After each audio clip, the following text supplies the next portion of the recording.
Bom, nação, parece que o desespero do lado de lá tá batendo a cada semana, hein? Só pra dar uma pincelada, uma relembrada, já teve diluição dos 25% da SAF para venda externa, ou seja, né, outra coisa, outro ativo que eles estão tentando vender das frangas. Teve vexame na Bolívia e a declaração hoje da mídia mineira é clara: precisamos se inspirar no Cruzeiro. O Cruzeiro é o exemplo. Quem não se lembra aí de um presidente fanfarrão há alguns anos dizendo que não ia cruzeirar? Hoje é o time que tem uma dívida, cara, que é basicamente impagável, porque ninguém quer assumir essa bucha pra assumir uma dívida de recursos que nunca acontecerão, já que é um time pequeno, de uma torcida muito pequena, que não tem capacidade de arrecadar isso em anos. Mas bora acompanhar o desespero da mídia mineira. A gente fala muito aqui da mídia do eixo, mas a mídia mineira também está no modo desesperado. Tá, nação, essa é a capa de mais um vídeo. Antes de mais nada, já peço aquele like, meta de 400, joinha. Deixa aquele likezão, se inscreva, comente e também compartilhe e bora para o conteúdo. Vamos lá, nação, eu dou play e você dá risada, vem comigo, bora reagir aí ao programa Aos Donos da Bola. Ontem o Conselho Deliberativo do Atlético aprovou a tal alteração na cláusula, né? Que a princípio seria uma cláusula de antidiluição, o percentual da associação, mas que foi diluída. Saiu também da boca do Rubens Menin, aliás, eu falei na rádio, vou falar aqui, eu não tenho problema nenhum em elogiar, criticar, falar se eu respeito ou não respeito, não tem problema nenhum.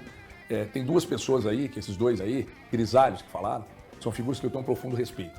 Profundo respeito. Esses caras construíram na vida, etc e tal, e aqui não vai nenhum julgamento de valores, tá? Não tô fazendo julgamento de valor de ninguém aqui. Mas saiu da boca do Rubens Menin, a SAF vai sobreviver. Sobreviver. A SAF não vai quebrar. Então, sobrevivência... Quebrar? E dizendo que não vai quebrar, quase que na mesma frase aqui.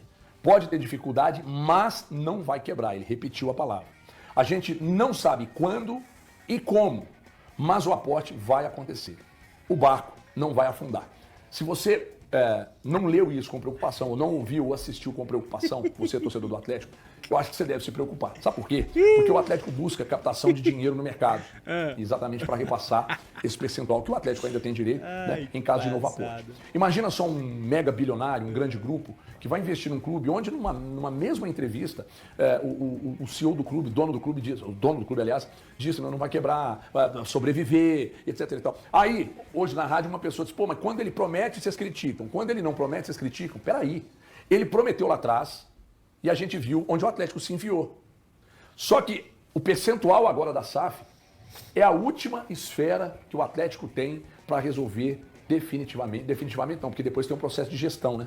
Que precisa, eu sinceramente não entendo nada de gestão, mas precisa melhorar, porque a partir do momento que o balanço mostra um aumento da dívida anual, é porque a gestão não está sendo bem feita, né? Então é o seguinte, eu não sei o que tem que fazer, eu imagino que vai ter que mexer na folha, vai ter que mexer no futebol, né? Botar gente competente em cada setor do clube, em cada área do clube. Só que quando sai da boca do dono esse tipo de declaração, o cara que é um multimilionário, dono de algum grupo, ou um grupo de investidores que quer colocar dinheiro, fica com o pé atrás. Fica com o pé atrás. Porque ele olha para as declarações do dono, ou dos donos. A diluição do percentual é a última esfera que o Atlético tem para buscar dinheiro, porque não tem mais nada. Tirar dinheiro de onde agora? Né? A base está lá, do jeito que está. O Erasmo Damiani era mais uma escolha que eles, aliás, mais uma aposta para tentar salvar a base. Ele pega o dono do clube, que é uma figura respeitadíssima no Brasil, dizendo isso aí, tudo que ele disse. Deixa eu levantar uma bola. Então, assim, é muito grave a situação fora de campo. E dentro de campo eu não preciso nem dizer que vocês estão acompanhando. Só levantar uma bola. Eu tenho minha opinião, mas pergunta mesmo para todos os colegas. O Atlético vive uma situação caótica financeiramente. Ok, entendemos. Se o Atlético... Até travou, foi falar das frangas, não é aqui não, tá? É lá, travaram lá algumas vezes. Hoje não, HG. Se adia o sonho do estádio, pelos números que a gente enxerga, da dívida que aumentou por causa da construção do estádio, cara, eu entendo o sonho do torcedor, o sonho dos gestores, o desejo. Mas se o Atlético adiasse o sonho do estádio, isso é melhor. Só melhor, só melhora, só melhora. Só que as dívidas só aumentam, só aumentam. E aí, quando a dívida aumenta por causa dos juros, ela aumenta também por causa do estádio. O Atlético tem que pagar o estádio agora. E aí fica complicadíssimo. Eu não sei o que vocês pensam a respeito disso. Mas pra mim, o Atlético tinha lá atrás essa solução. Beleza, já não tem como mais. Hoje, eu fosse os gestores do clube, pensaria numa negociação. numa negociação em que talvez eles deixassem a administração do clube.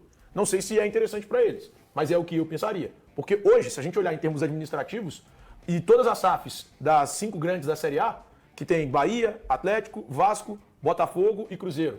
A do Atlético, para mim, hoje ela empata com a 777 do Vasco, que foi um fiasco. Ela tá longe da do Bahia, tá longe da do Cruzeiro, que são pra mim, exemplos de gestão, e ela tá próxima a do Vasco, empatada para mim na lanterna com a do Vasco, e próxima do Botafogo, que a gente sabe o que aconteceu. Você tá pegando uma carona no que você está dizendo? Tem que copiar o Cruzeiro? Eu só lamento a gente não ter tanto tempo para discutir sobre isso, porque o Daniel Chatura, direto de Hatesburg, gente mandou boa. uma mensagem aqui, que é uma figura que eu amo demais, mandou uma mensagem aqui, linkando o futebol, falando de que, por exemplo, no Cruzeiro, eu estou falando do futebol depois para voltar na questão da gestão, que no Cruzeiro, por exemplo, os donos detectaram problemas, certo. Né? Problemas com o diretor de futebol e etc e tal. Aí chega o Léo Jardim e apresenta com critério, né, o que ele pensa de futebol, de gestão do futebol do clube. Tá aí certo. o Pedro Lourenço dá toda a autonomia do mundo. Isso é verdade. E foi falado antes que ninguém teria a chave do CT, né? Não tem. O Léo Jardim tem, porém com ressalvas, tá? Exatamente. O Léo Jardim tem, mas tem ressalvas. Ele não faz o que quer dentro do clube. Só que quando ele faz um trabalho e apresenta resultado, a confiança dos donos aumenta, não é? Mas por que aumenta? Como é que os donos chegam à conclusão de que o Léo Jardim é a pessoa certa, no momento certo, no lugar certo? Porque eles estão lá acompanhando de perto, não é?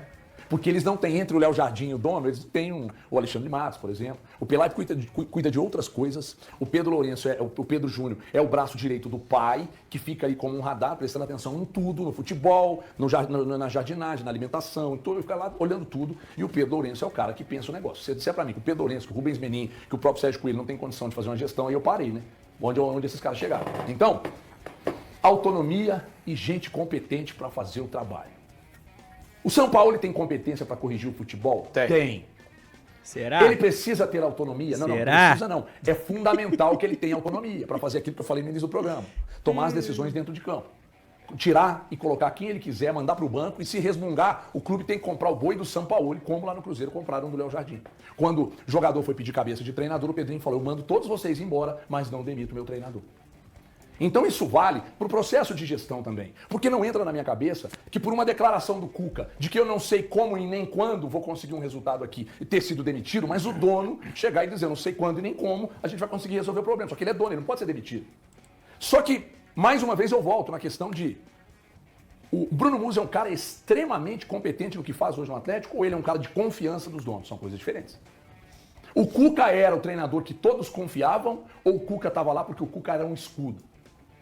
Vocês estão entendendo onde eu estou querendo chegar? Mas o Cuca estava lá porque era um escudo. Porque, então, Ele nunca esteve lá. Mas o porque Bruno ele Musi, então, serve para da você é um confiança de todos. escudo ou ele é competente? Mas o Bruno Musi serve de escudo como? Porque Não, eu tô te perguntando, eu não sei. Então, eu acho que ele é um cara que ele tem a confiança dos donos. O André Lamonier era um diferente. escudo ou era competente para ser diretor de Era um comunicação? cara que tinha a confiança dos donos. Mas não era competente para exercer o Eu não tenho cargo. capacidade para falar sobre competência dele em relação a números. Não, mas o quando André, você o André pega o Lamonier, eu não, tenho, peraí, ele é Thiago, competente. quando você pega o balanço, o responsável pelas finanças do clube te entrega um balanço. Tá, Aí então você você tem vai lá e razão. apresenta Você o me convenceu, balanço. você me convenceu. Apresenta o balanço para a imprensa, para a torcida Você e tal. me E o balanço convenceu, só ele é piora. incompetente. E os números só O pioram. buraco só cresce. Aí, se eu sou Bruno Musi, por exemplo, se o Bernardo vira para mim e fala, todo dia você vai chegar lá no ar e vai falar isso aqui, isso aqui, isso aqui, isso aqui, e aí vai só amerdalhando o ambiente, piorando nossa audiência, então vai chegar um ponto que eu falo, Bernardo, Mas se você o quiser, Bruno você Musi desce lá e tem- fala, o Bruno eu Musi não tem vou comprar o autonomia. seu boi, entendeu?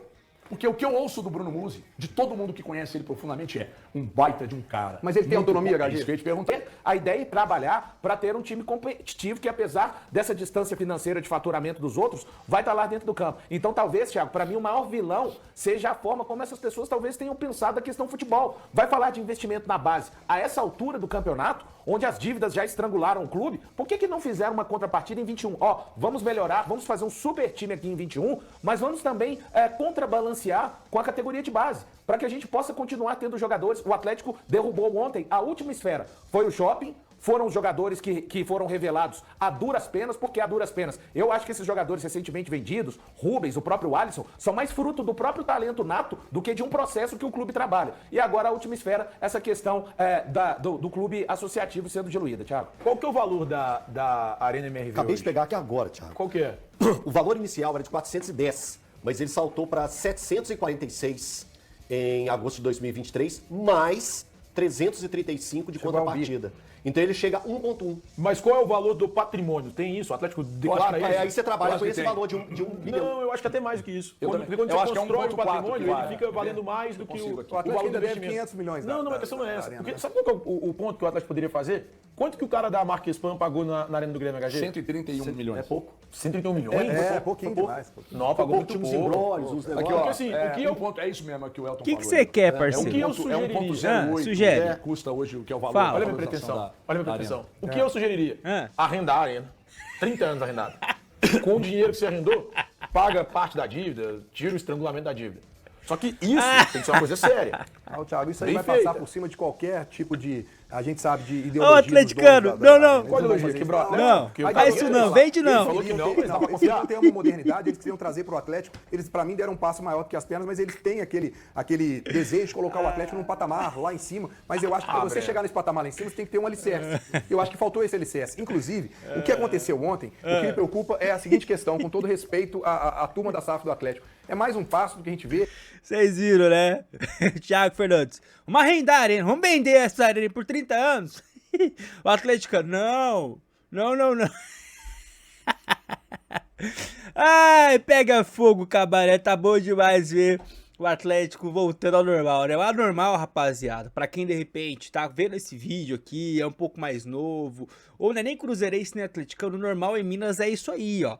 O Atlético uma bagunça, o Cruzeiro organizado, brigando por títulos. Na média da história do futebol mineiro perante ao futebol brasileiro e sul-americano, é isso aí.